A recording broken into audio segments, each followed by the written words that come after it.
Welcome to How to Money with Cole and Cole. I'm Cole. And I'm Cole. We coach people every day on their money and how to plan for the future. As financial advisors, we're here to have an honest conversation and educate you on investing, retirement, and everything in between. And we'll throw in some sports talk along the way. Our mission and goal of this podcast is to improve your money journey and help you create the financial life you deserve. So let's talk money.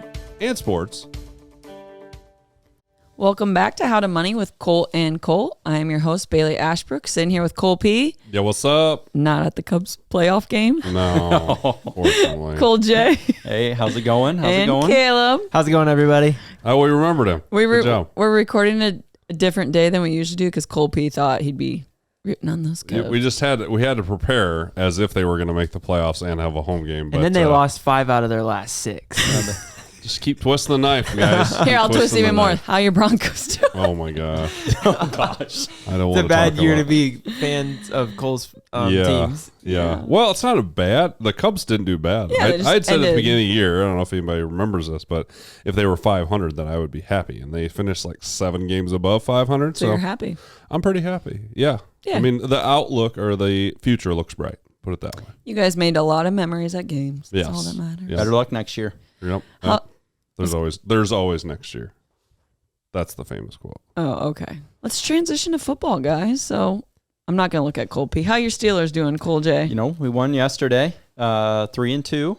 Offense is horrible. Defense looks really, really good. We got the best. It's basically the Iowa Hawkeyes. Yeah. Same colors. Yeah, they look, I would say, equivalent football right now. Offense is pitiful to watch, and defense, we got the best player, I think, in the league on defense. So, Which is?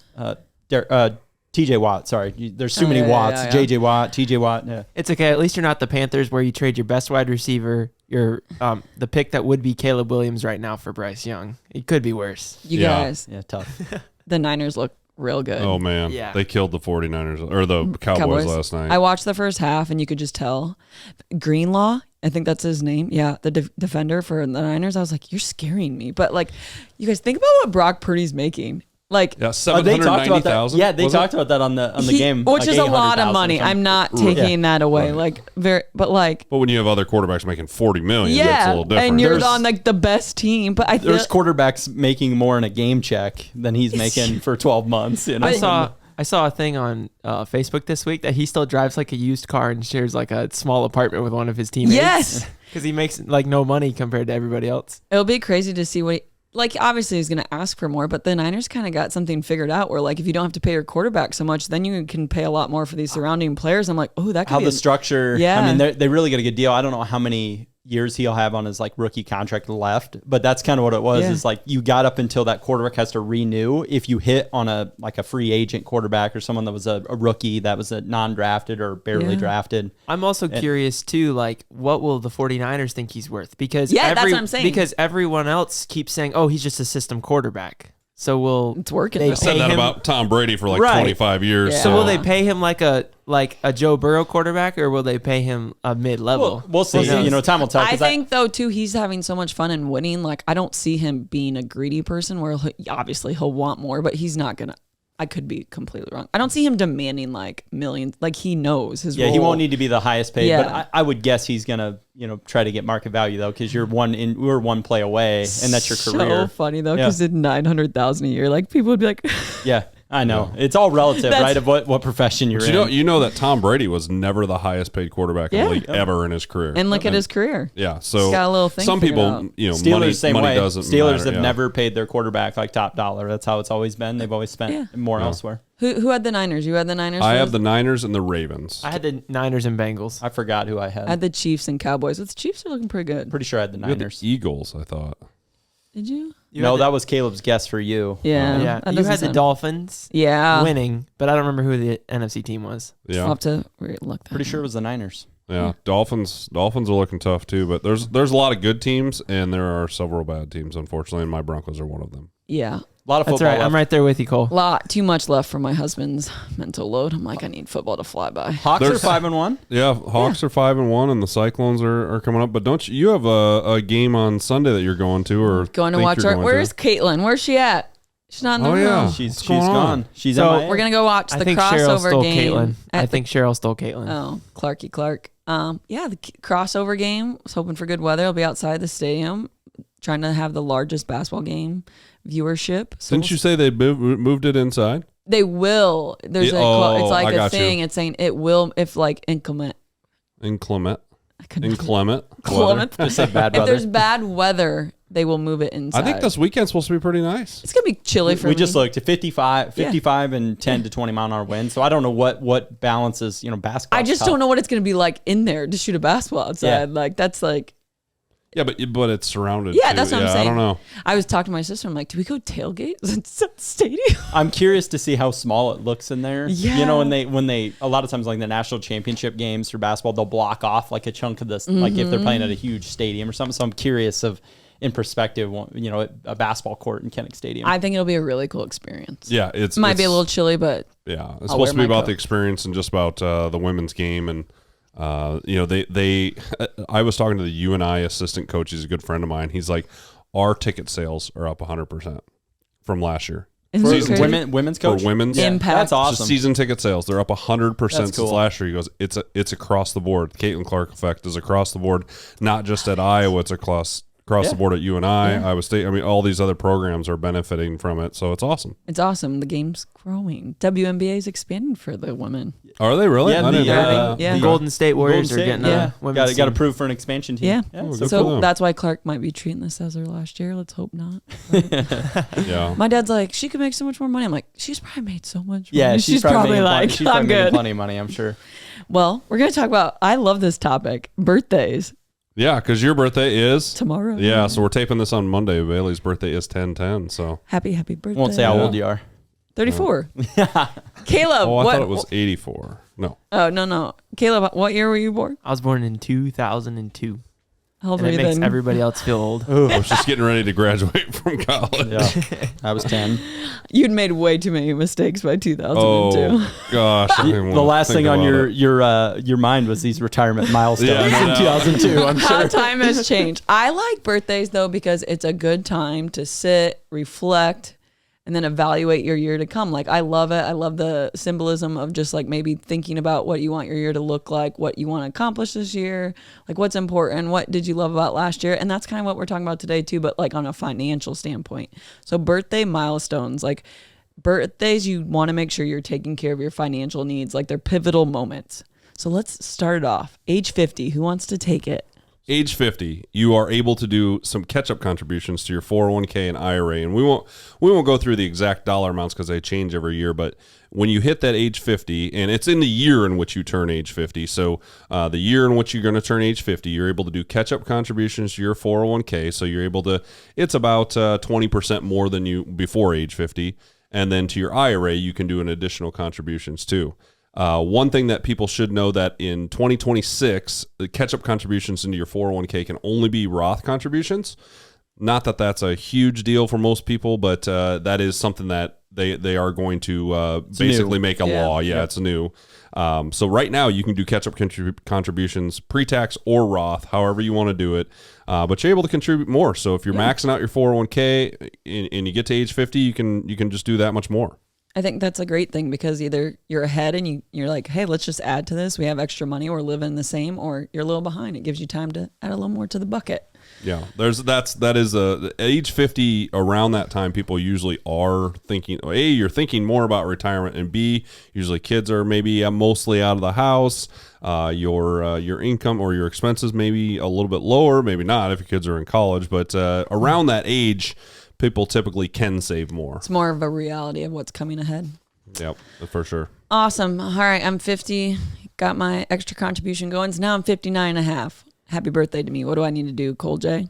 Yeah, so 59 and a half. That's a unique one, I would say, because it's a hat. The only one we probably have on this list that's the middle of the year. It is And funny they put half. I don't know where it came from, in the IRS tax Now code that or you say it. what legislation that came up. But hey, 59 and a half is when you can take distributions out of a retirement account, whether it's Roth, pre-tax, profit sharing, whatever it might be, and not be penalized for taking that money out. Normally, and what I'm talking about for people who don't know, the 10% penalty rule is if say you're 50, we just talked about age 50, and you call Cole Peterson and say, hey, I want to take $10,000 out of my pre-tax IRA, and I'm still working. I didn't do anything special. I don't have any disabilities. And Cole's going to say, well, there's a 10% penalty, for doing that plus the income tax due on that. So at age 59 and a half, that is when that penalty does go away. So it's a big point. I would say, not only for the distribution purposes, but we talk a lot about in-service rollovers. And that's a time most plans, and they're different. Some are 55, but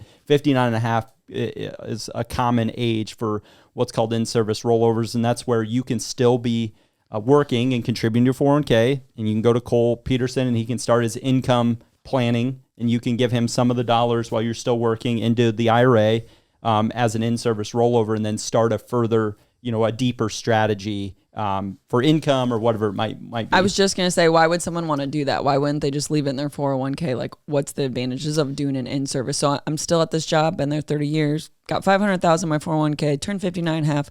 I come to you guys, you guys like, roll it out. What are the pros of that? Yeah, I think the first one that comes to my mind is the customization. You can say you're really looking to replace an income. You're like, hey, I make $80,000 a year at my job. I want to replace $50,000 in retirement. There's a lot of strategies that we can do while you're still working that kind of help boost up those numbers into when you actually need to start using that money for retirement. And the other, it just gives you a lot wider verse of investments to use. More strategies you can use, more options, because you're only limited to what your 401k is offering you. Yeah, so the 401k is designed for everybody in the 401k, whether you're 20 years old or 50 years old or 70 years old. It's designed for everybody, and they're typically just mutual funds or ETFs that don't have income planning around it. There's no annuities offered. There's no the fixed products are pretty limited. So that's where we can, as independent financial advisors, we can find you anything out there that would be either to replace income or maybe safety. Maybe safety is what you're looking for too. Everyone's plan is different, obviously, but at that age 59 and a half, that's where our retirement planning really accelerates, and that's where we become even more important for you. I was just going to say, that's a very pivotal age. Yeah. Personally, control, like just having control of my funds and putting them where I want to do with them, like that would be like my number one thing at 59 and a half. That's what I would say is number two. Safety is a big, actually, now that you say that, because you think about it, right now money markets are yielding well over 5%. Which is crazy. In most 401k plans, if you looked at their fixed account, they adjust annually, the fixed accounts that you have available in there. And a lot of times they're way, way behind. Now, some bigger plans or more up-to-date plans won't be. But that's a prime example where right now, if you were 59 and a half and you're like, hey, I got $2 million. I don't need any market exposure. You want to go to that. I mean, that's a prime example. Yeah. Another thing at 59 and a half that we haven't discussed is that state tax for distributions comes off. Yeah. So if, again, let's go back to the scenario where you said age 50, you're going to have the 10% penalty. You're going to pay federal tax. You're also going to pay state tax because you didn't wait till 59 and a half. After 59 and a half, you're not going to pay the state tax in Iowa. For the state of Iowa. For the state of Iowa. And other states. And some other states. You're only going to pay federal tax on that distribution. You won't pay the penalty or state tax. So it's going to save you between probably 10 to 17%, if you wait till 59 and a half. Which makes a huge difference. Versus 58 or whenever you think you might want to take it. Just a plug too, like, that's why we always preach and educate you to take care of yourself. So like worst case scenario, you don't have to take money out of these retirement funds. Like we don't want anyone incurring these penalties, but 59 and a half, there you go. 62, climbing up that ladder, Colby. What can I do at 62? Well, you can elect your Social Security. It's the first age that you can elect your Social Security. So not that we recommend it, not that we're telling you should go do it, but it's just to educate you that is the first age where you can elect Social Security. You're going to have a permanent reduction for the rest of your life if you elect it then. Plus, you will be subject to the earnings test. So, I had a gentleman the other day that retired, quote unquote retired, but he still had investment properties where he had investment proceeds coming in called passive income. And he wanted to file for Social Security because he turned 62. Well, I'm like, well, you're still that income's still reportable to the IRS, and you're not going to be able to pass the earnings test. So you're going to lose some of that money to Social Security. Explain the earnings test real quick. So the earnings test, the IRS does this so people don't elect their Social Security before their full retirement age and also work, basically, so they can't double dip. So if you are 62 to whatever your full retirement age, let's just call it 67 because that's going to be the most common one. to 67. If you're between those ages, your earnings are subject to a test by the IRS, and if you fail that test and you're over that limit, the IRS is going to dip into your Social Security check and take some of that back. Now, you'll eventually get it back a long time down the road, but at the same time, you don't get your full Social Security payment. A lot of times, that's why if someone's still going to have a decent amount of earned income or passive income, that's going to be subject to this test. Earnings test. We're going to tell you wait till your full retirement age to take your Social Security, because then you can make as much as you want. You're just subject to your income tax rates not at messy. that point. Yeah. It doesn't make a sense. There's very few instances where it makes sense for you to elect early if you're going to continue to work or have income from farmland, passive income from rentals, stuff like that. So if you're going to still basically you need to, if you're going to elect early, you need to be done working and only taking distributions maybe from your IRAs or pensions, something that doesn't count towards that earnings test. And it's crazy how many people just turn 62 and go turn it on, even though they know because they haven't talked to anyone and they're just going to keep working. And then they're like, wait, I can't make this amount of money. Well, you hear this a lot of well, I've been paying into it my whole life. I want to make sure I get something out of it, and it's like, well, let's be a little more strategic about it. And I think this is a tip for anyone that's, in these age ranges going through, go to the Social Security Administration's SSA.gov, go and create your login. They got a bunch of calculators, different things. I mean, you can see the actual implications on your numbers if you retire early and I have income, what it does, and all those type of things. Or, I don't want to take us out of the that's play a great too. tip, I want us to but speak to us, but that's an easy way for anyone at home to educate yourself and see what what your actual benefit looks like. And I just hear this a lot. Well, my father passed away right away and he didn't get any. Was there my mother? I'm like, not saying it, but I'm like, longevity, the medical world, it has evolved so quickly. Like, don't compare your plan to someone else's. Not even your own family. You know what I mean? I hear that a lot. Like, well, my dad never got his, so I'm going to turn it on. I'm like, well, the medical world, they might keep you going for a little bit longer. Yep. It is kind of crazy though. Why is Social Security the one place out there that there is basically no death benefit? Yeah, it's $255 or something like that. If you pass away at age 62 and never collected, that's what your wife gets is $250. Now they can collect off a widower's benefit and everything, right? But I get like what you're that. saying. But at the same time, you put in, you should get something more. There is back no on. death. It doesn't make any sense to me. But it's the government. There's a lot of It's things. it's already behind. We can't add a death benefit on there too. No doubt. We'll just skip the government conversation for today. We'll keep the politics out of it. Yeah. All right. But 65, Medicare. Just so you know, if you're in this age range, we have a whole episode on Medicare. We had the specialist come in, so go check that out. But Cole P, Medicare. What do we got? So we had the specialists from KHI. Thank you. Doreen Coppinger and Lindsay Simpson came in. Which they're awesome. That was a couple episodes ago, so you could look at it pretty. Caleb will link it. Yeah, you could look at it pretty easily. So 65 is when you are required to elect for Medicare. Now, there are some reasons that you don't have to elect Medicare at that time. If you're currently working and have a qualified plan, or if your spouse is working and you're on their insurance and they have a qualified plan, you don't have to elect Medicare. But I would say the most important thing is that people between the ages of 62 and 65, because a lot of people want to retire early, right? At 62. Everyone. But you can't get on Medicare till 65. So that age. Had this conversation twice last week. Yeah, I all the time. Twice. All the time. We have it all the time with people. And like, okay, so what is your plan with health insurance between 62 and 65 if you want to retire early? Now, a lot of times they'll have a spouse that they can go on their insurance, or maybe their employer is going to let them stay on their insurance or something like that. But if you have no plan, no insurance, it can be super duper expensive. So 65 is kind of a magic age, and that's a lot of times that's the age that we're shooting at for people, just because Medicare is a big piece of the puzzle, and it's a lot cheaper than having insurance on the open market. Mm-hmm. But that is the time that you qualify for Medicare is age 65, and you cannot qualify earlier. There is no qualified age 60, or like Social Security has a full retirement age, but you can take it at 62. There is nothing on Medicare unless you have a disability or another something else like that. So the Medicare is 65. It's kind of a hard line that you have to cross in order to be on Medicare. And you have a 7-month window. I was just gonna say. That's so 3 months before you turn 60. Enroll. Yeah, you turn 65. That's when your enrollment period starts. You can go in and. I think now they do a lot of them virtually, where you can do like a virtual meeting with a specialist, in Medicare for the government. But you have that 7-month window to elect. Yeah, or you're late your and then Medicare you have a options. penalty. Yep. So it's a big one. It's a big one too. And we hear that a lot. Like one spouse is retired and the other one, they want their spouse to retire, but they need their insurance. We were talking about this previous episode. Like there's certain jobs you could take just to have health insurance, but it's something you definitely need to plan for. Like, don't just think you're going to retire early and you're going to be able to cash flow all that insurance costs. There are strategies out there though. So yeah. that's where I think it is important to people to know it's not just like, hey, I have to.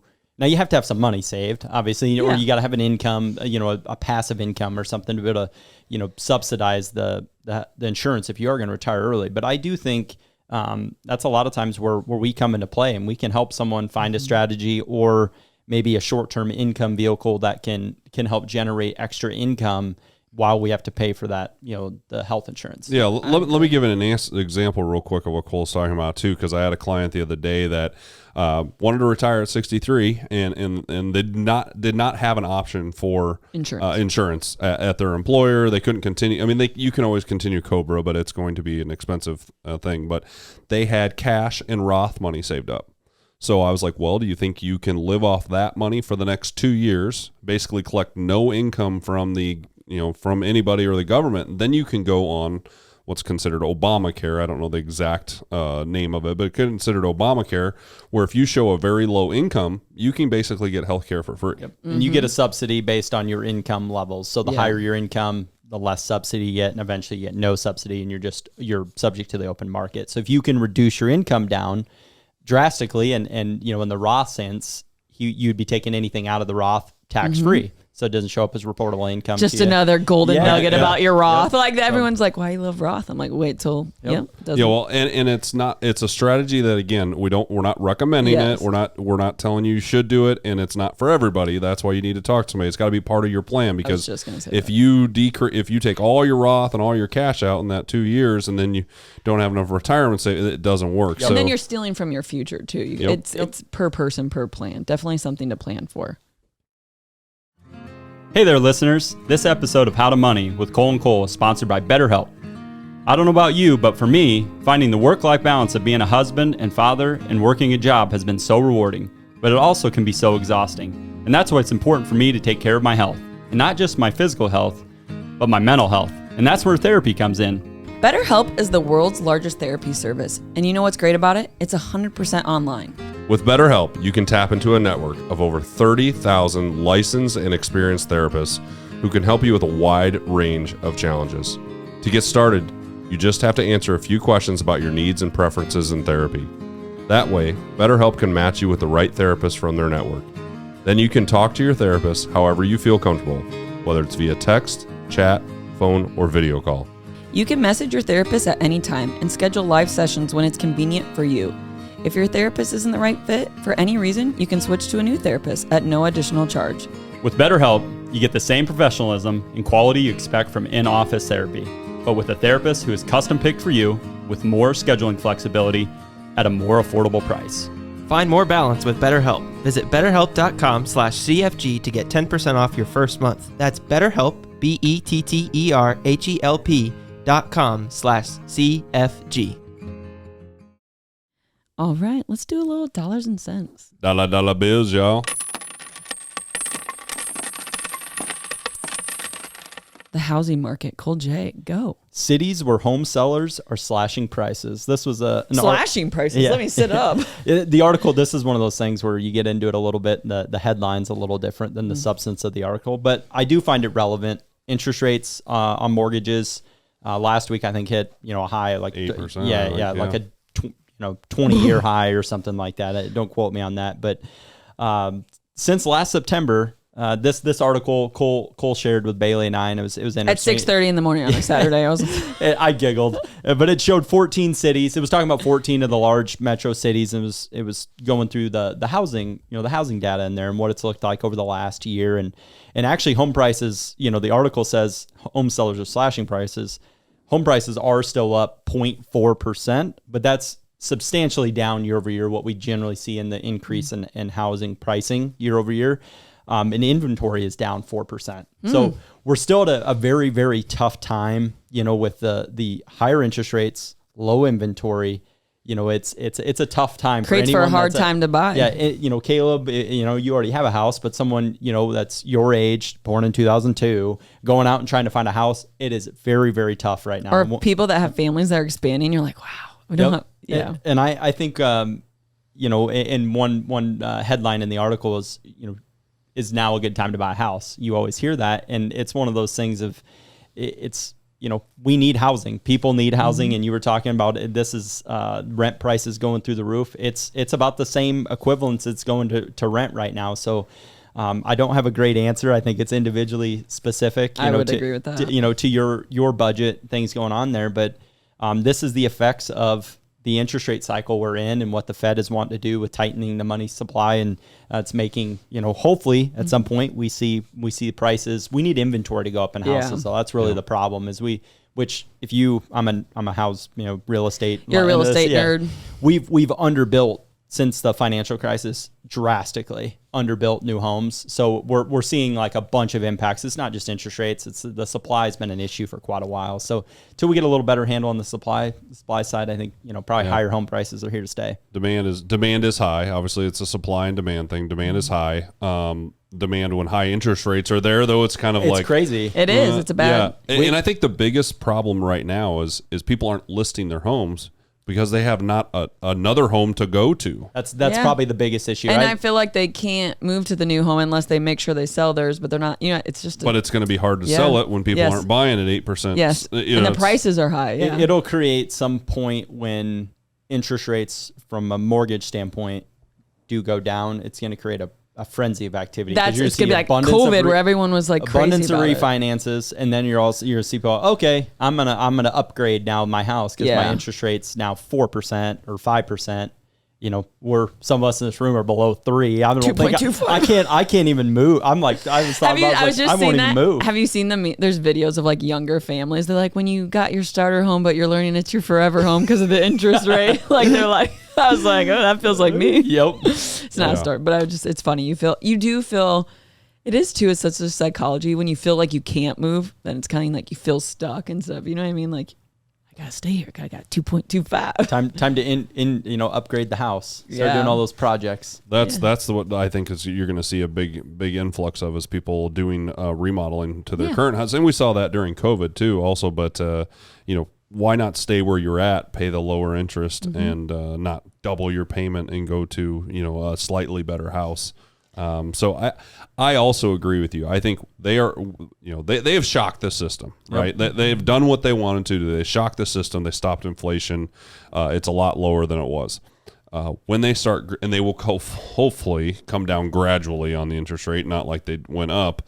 Come down gradually, you'll just see this naturally pick back up, I believe. But for right now, it's a difficult time in the housing market.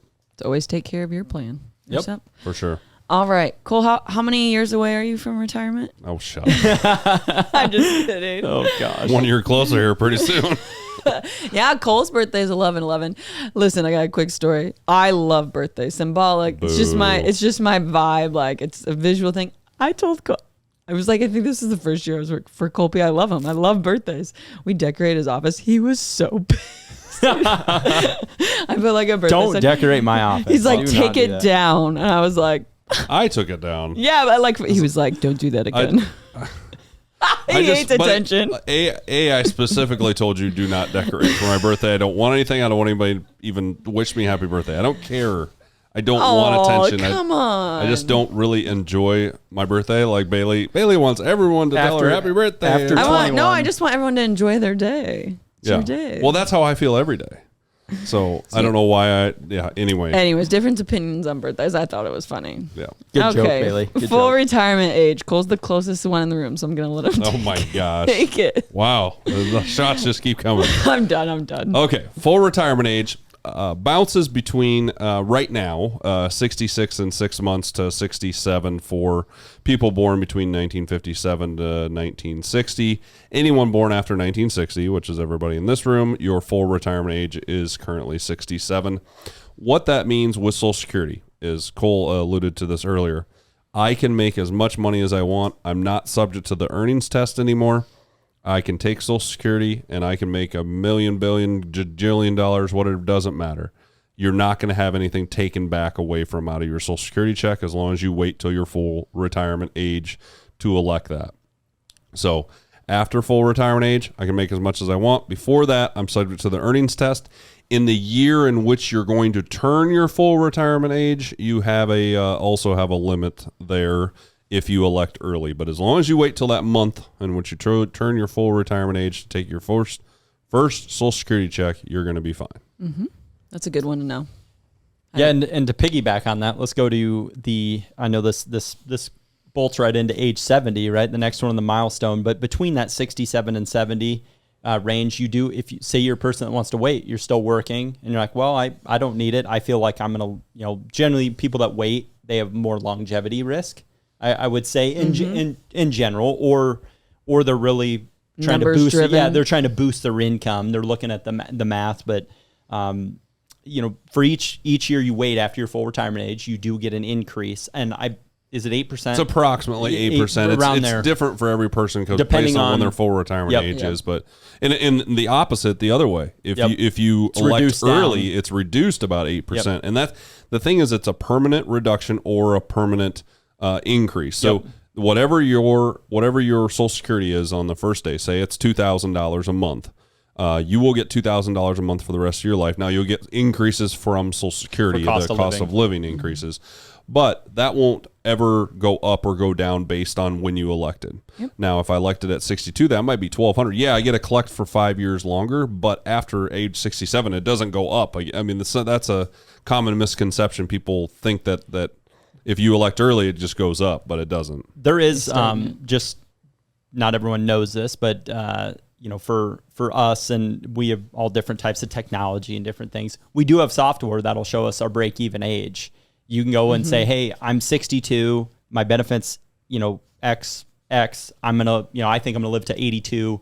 What's the crossover? If I wait to my full retirement age to where that decision was the right Where it decision. really makes sense. Yeah, and it makes it clear, I think, more clear for people to go through that exercise. And a lot of times that full retirement age seems to be about, the actuaries for the government, they know what they're doing based on, longevity right now. Yes. Yeah, and I tell my retirees and pre-retirees this like, I will give you kind of a recommendation on what I would do with Social Security, and the system will tell us, but whatever it's ultimately it's up to you. If you say the day I retire, I want to start collecting Social Security and I'm going to retire at 62, I'm going to help you do that. But at the same time, I can also show you if it doesn't help or doesn't work in your plan, why it doesn't work. Or if it makes more sense to wait, like the benefits. I don't think I've really had someone fully make the decision on a statistical it's for security specifically. Obviously, the other accumulation of dollars, that's going to have more of an impact, but never had someone elect Social Security based on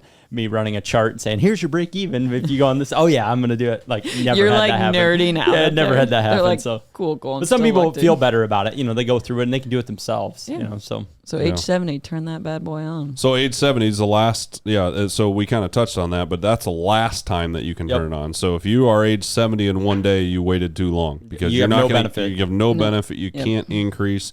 Now the permanent increase in your Social Security also goes on to your spouse if you pass away first too. So that's another reason that people wait. The spousal benefit. Yeah. Yep. Maybe go into the spousal benefit just real quick. Yeah. So I have a couple right now that and the wife stayed home with the kids, and she's worked at a preschool since the kids were gone. So not a whole lot of income. She's never made over $20,000 a year. Where the husband worked all the way through, made more money, and he is going to wait until age 70 to elect because his benefit is much higher than hers.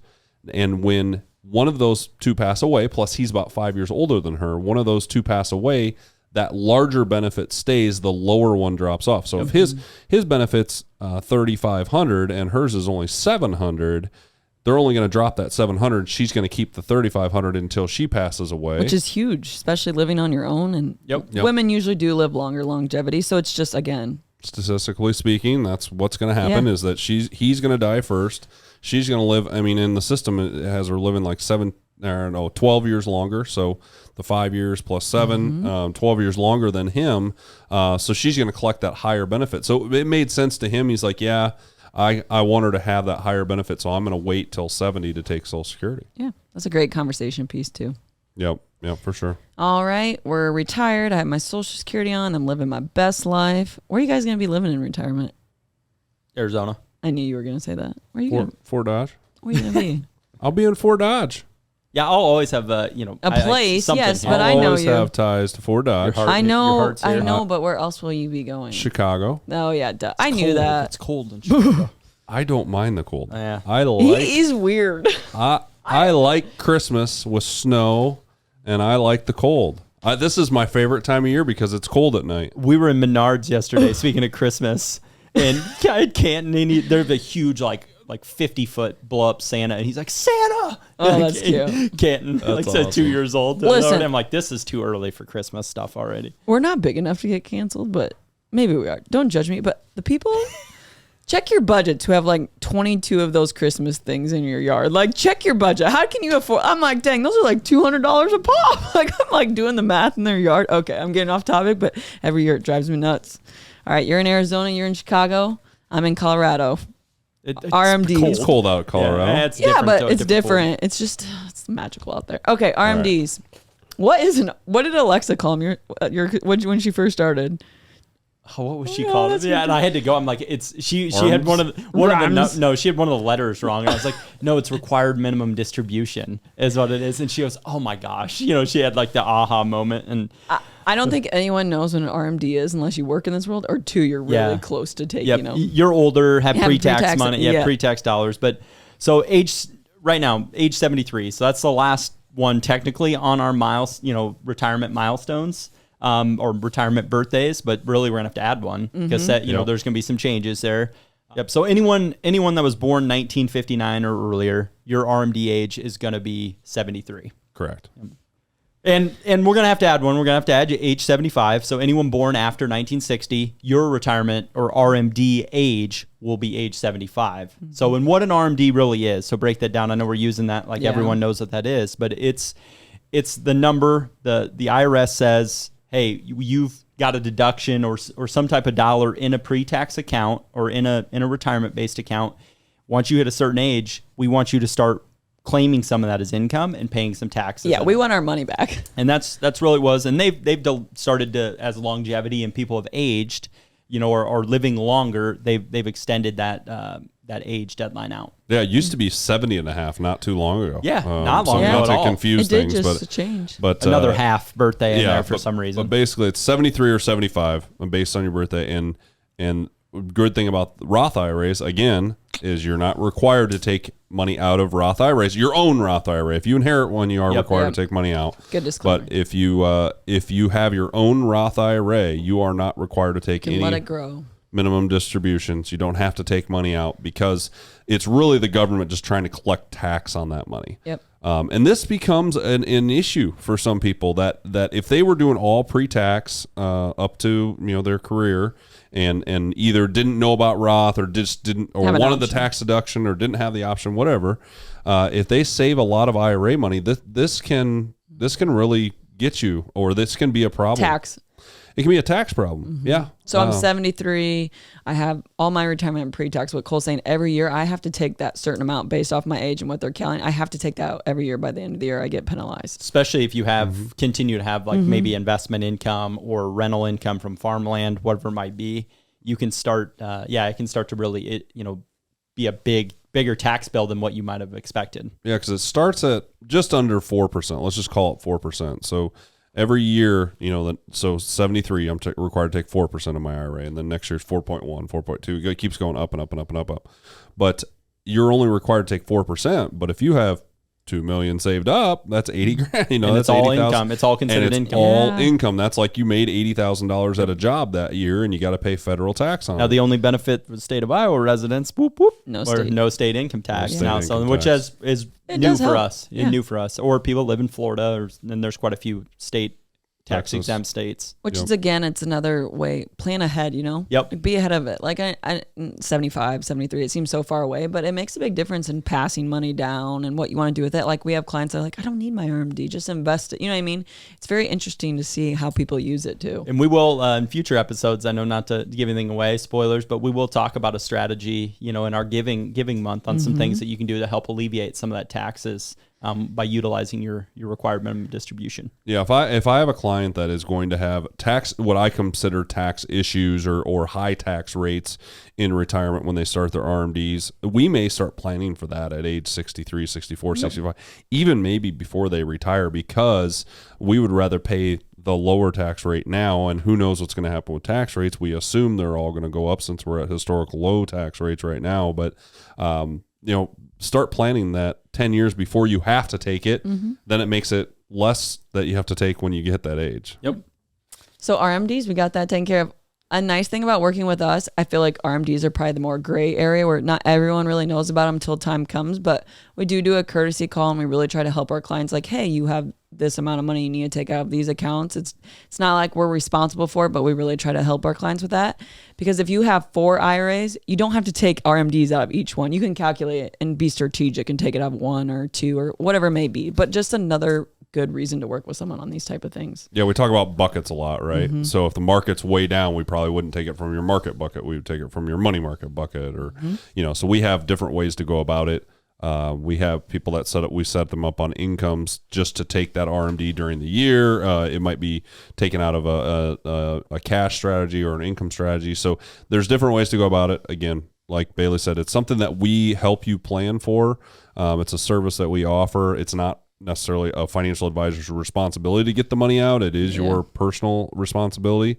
So if we screw it up, but we want to educate you and empower you to know what it is and how to do it best. Just like all these birthdays, what our job is to empower you during these pivotal birthday milestone, is to help you take, it doesn't seem it, but these little decisions really add up and can make a huge difference long-term in your plan. And like, if you take control of your plan at these pivotal moments, you'll be surprised how much more benefits you can get out of it. Preach. Yeah, and some of these decisions are irrevocable. Yeah, I mean, Social Security is one of the most, absolutely. you can revoke it for the first year, but after that, it's irrevocable. So if you start it and you didn't need to, or had made too much income or whatnot, you can't take it back. And nothing hurts my heart more when people are like, well, I just did it because my neighbor did it, or I just did it because Joe at work told me to do it. And I'm like, it's not same with like pensions. I know we didn't talk about it. We talked about in-service, but same thing with like pensions. When your pension time comes, I like Joe, your neighbor, but talk to someone who works with pensions every day. You know what I mean? Make sure you're fully educated when you're making these empowered. decisions. For sure. All right. Well, that was good. Birthday milestones. When's your birthday, Cole J? January 17th. 11/11, 10/10. It's cool. Caleb, you're a baby. Yeah, that's all right. He's in February. February 28th. Oh, yeah. 26th. 26th. Also, we do have this cool little graph we put in our welcome packets, and you can fill out your birthdays on it. So you know, like, okay, this month, this age, I need to take care of this. It's a little add-on. I love it. We'll link that. I'll send that to you. All right, before we end the episode, Chiefs play the Broncos. Win or loss? Oh, my gosh. They'll get beat by 40. Steelers are on a bye. Cowboys play Chargers. Win or loss? Win. Win? All right. Let's say win. Panthers play the Dolphins. That'll be an L. That's all right. Oh, yeah. Yeah. Football. Hey, let's do this. Who gets beat by more, the Broncos or the Panthers? Oh, this is not. Oh, that's a good one. The Panthers. You think the Panthers so? are going to beat by more? Yeah. Oh. The Chiefs' offense has been I was kind of hoping stagnant. I hope you'd say the Broncos, and we can have a little bet on it, but that's all right. I was going to say my something about Panthers are betting, terrible. didn't. It's fine. That was good. Yeah. Happy birthday, everyone. Happy birthday, Bailey. Thank you. It's a good time to reflect. All right. Pressure is a privilege. Billie Jean King. Go Cubs. You've been listening to How to Money with Cole and Cole, the podcast of the Central Financial Group, courtesy of Spin Market. To learn more, visit their website at www.centralfinancialgroup.com and follow them on all their social media platforms. For now, I'm Cole. And I'm Cole. And we'll see you on the greens. 4.